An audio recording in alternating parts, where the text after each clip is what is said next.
처음에는 바닥에 아무것도 없는 것 같더라고요. 쌓아도 아무것도 쌓이지가 않는 게 당연한 겁니다. 여기 계신 분들이 이제 공부라는 걸 많이 해봤을 것 같아요. 그러니까 돈을 모아보지는 못했지만 공부라는 건 해봤을 것 같아요.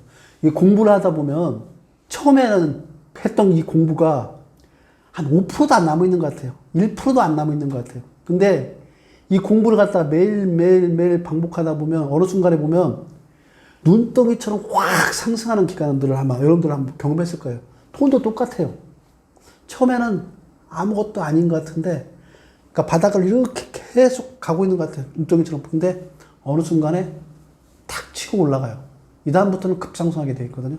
그게 저는 딱 경험했던 건 1억이었던 것 같아요.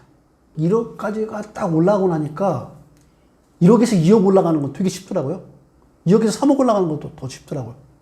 이게 임계점이 제가 보기에는 우리로 보면 1억까지 모으는 게 2,500만 원이 그러니까 7,500만 원만 더 보태는 거죠. 1억까지 올라가는 게 그렇게 어렵더라고요. 근데 1억을 딱 치고 난 다음부터는 근데 그때부터 이제 행운이 따르는 게 뭐가 행운이 따르냐면 내가 직장을 이직하니까 직장에 한 번을 이직하고 난 다음에 월급이 확 올라가더라고요. 그때 해봤자 2천만 원이 안 되는 월급이었어요. 부도난 회사에서는. 2천만 원 하는 연봉에서 회사를 이직하고 나니까 한 4천만 원 정도 되더라고요. 4천만 원 되고 나니까 돈을 모으는 게 달라지더라고요. 그 다음부터는 쭉쭉쭉 올라가더라고요. 그래서 처음에 스타트 해가지고 나아가는 것들이 이게 힘든 거지 나중에 쌓여가면 이 쌓이는 맛 때문에 축 치고 올라갑니다. 그래서 지금을 놓고 본다면 한 2억? 우리 때는 1억이었는데 한 2억 정도까지만 그냥 모으겠다. 그게 10년이 될지 기간을 정해놓고 그 정도만 모으겠다는 생각을 한다 그러면 월급을 얼마 받느냐가 중요한 게 아니라 여러분들은 종잣돈을 마련할 수 있는 길로 간다고 생각하시면 될 것 같습니다. 주식을 투자해서 돈을 벌 수 있는 방법들, 이 방법에 대해서 여러분들이 100% 확신할 수 있다면 하세요. 투자라는 건 그 투자에 대한 리턴이 있겠지만 리스크는 늘 있는 거예요. 근데 리스크 없이 할 수 있는 방법은 뭐냐면요. 시간을 거기다가 쏟아넣는 방법밖에 없어요.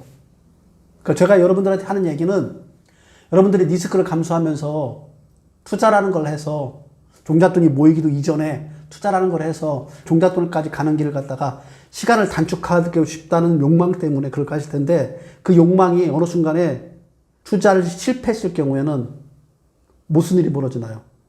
투자에 실패하는 순간에 여러분 다시 또 처음부터 맨땅부터 시작해야 돼요.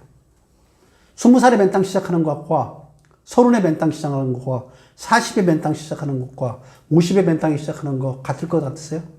여러분 절대로 같지 않아요. 여러분의 회복 탄력성은 시간이 지나면 지날수록 줄어들어요. 차라리 10년이라는 시간을 20대에 견디는 게 낫지 그 시간을 갖다가 50에서 견디려고요? 50에서 견뎌봤자 한마디로 말씀드린다면 받을 수 있는 반대적인 효과가 너무 작아요. 20대에 할 수 있는 효과와 30대에 할 수 있는 효과, 40대에 할 수 있는 효과 인생을 놓고 보면 자기가 이 이후에 뭘 해나갈 때 반대적으로 받을 수 있는 그 결과물들이 차이가 너무 커요. 이런 비유를 한다고 그러면 아마 여러분들 이해할 거예요. 주된 일자리를 놓치고 나잖아요. 제가 퇴직해보니까 지금은 내가 예전에 받아왔던 연봉만큼 일자리를 구할 수 있는 게 없어요. 그러면 내 인생을 놓고 보면 그 고액 연봉을 받았을 때 그때 저축을 했으면 저축을 하지 않고 투자했다가 만약에 손실 봤으면 저는 다양스럽게 불변자산, 안전자산에서 성공이라는 행운을 갖다가 본 거예요. 근데 다른 분들 중에는 다른 데 투자해가지고 사실 실패한 분들도 꽤 있어요. 그러니까 인생에서 부자와 성공이라는 것들이 행운이라는 것들 없이 불가능해요. 그러니까 제가 여기서 뭐 잘난 체하는 얘기를 할 수 있었던 것들은 뭐가 따랐냐면 행운이 따랐기 때문에 그래요. 만약에 그때 순간에 2007년도에 내가 집을 산 게 아니라 만약에 지금은 상장 폐지된 주식을 샀다 그러면 어떻게 됐겠어요? 처음부터 다시 시작해야 돼요. 그래서 여러분들에게 그런 얘기를 해드리고 싶어요. 절대로 리스크를 감수할 부분이 있고 리스크를 내 스스로 시간으로 채워가는 것들이 필요해요. 저축은 리스크를 시간으로 채워가는 거예요.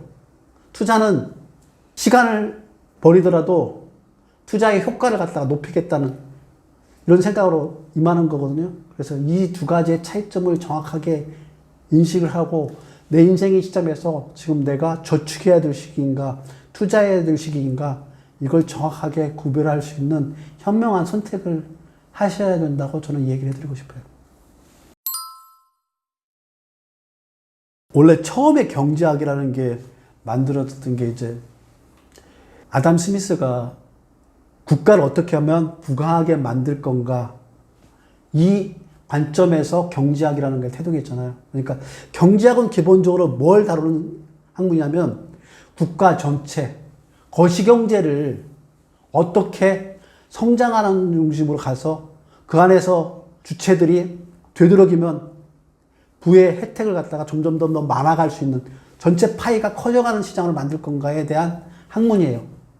그렇기 때문에 개인으로 관점에 놓고 보면 전혀 도움이 되지 않을 가능성이 되게 많아요. 이게 뭐하고 비슷하냐면요.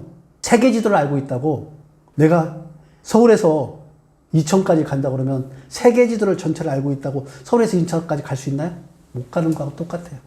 세계 지도는 거대한 게 부가 어떻게 형성되어 있고 어떤 흐름으로 갈 건가에 대한 것들만 나타내는 게 바로 이 경제학이에요. 그래서 경제학을 통해서 알 수 있는 건 뭐냐면 우리 전체가 부를 이루고 있는 세계가 어떻게 구성되어 있구나 이 부분을 이해할 수 있는 것들이 바로 경제학이에요. 그래서 경제학자들 중에 부자가 하나도 없는 거 혹시 아세요? 왜냐하면 전체 국가 경제가 어떻게 흘러갈 건가를 잘 아시는 분들이기 때문에 개인의 부가 어떻게 증진되는가에 대한 것들은 이해도가 굉장히 떨어지는 경우가 많아요. 특히나 경제학은 거시경제로 통계를 중심으로 해서 거대 경제를 갖다가 바라보기 때문에 그 안에 있는 개인이 어떻게 움직여야 될 건가를 갖다가 정확하게 방향을 제시해 주진 않아요. 우리가 세계 지도를 보고서 동서남북 중에 어디로 갈 건가를 갖다가 판단하지 못하는 것과 비슷한 거예요. 다만 세계의 지도를 쥐고 있으면 우리 지구라는 이 공동체가 어떠한 방향으로 흘러가는가는 정확하게 알 수 있죠. 부가, 돈이 어떠한 사이클로 움직이는가에 대한 것들은 경제학을 통해서 알 수 있어요. 경제학이라는 게 결국 재화와 서비스 이 부분들이 교환되게 돈이라는 화폐 단위를 통해서 어떻게 교환되는가에 대한 것들을 종합적으로 바라볼 수 있는 부분들이기 때문에 이 부분들에 대해서는 경제학을 통해서 알 수 있는 거예요. 그래서 경제학을 통해서 알 수 있는 건 부의 세계지도다. 그러니까 부의 세계지도이기 때문에 큰 흐름에 돈이 어떻게 움직이는가에 대한 것들은 경제학을 통해서 알 수 있어요. 그래서 로버트 기요사키라는 부자 아빠, 가난 아빠 그분이 그랬잖아요. 경제학은 여러분들을 부의 길로 안내해 주지 않는다. 부의 길을 찾기 위한 거는 부자 아빠한테 찾는 게 맞다. 이게 로버트 기요사키의 부자 아빠, 가난 아빠에 나왔던 핵심이라고 보여지잖아요. 이거 똑같아요. 경제학에서 여러분들한테 부를 가야 될 가장 기본적인 세부적인 지도를 여러분한테 주지는 않을 거예요. 다만 부의 세계가 어떻게 구성되어 있구나 하는 것 갖다가 이해하는 부분들이 필요는 해요. 그래야지 무엇을 할 수 있냐면요. 기본적인 거시경제의 가장 기본이 되는 5가지를 알 수가 있어요. 금리, 물가, 환율, 경제성장률 이런 부분들을 갖다가 어떻게 움직이는가를 알아야지 현재 내가 어떠한 길로 가야 그러니까 내가 가야 될 환경이 어떻게 될 건가에 전체적인 환경에 대한 것들을 이해할 수 있게 되는 겁니다. 그래서 경제학은 내가 살아가는 환경이 경제 환경이 그러니까 부의 환경이 어떻게 될 건가를 이해하는 측면에서 바라보라고 그렇게 말씀을 좀 드리고 싶습니다.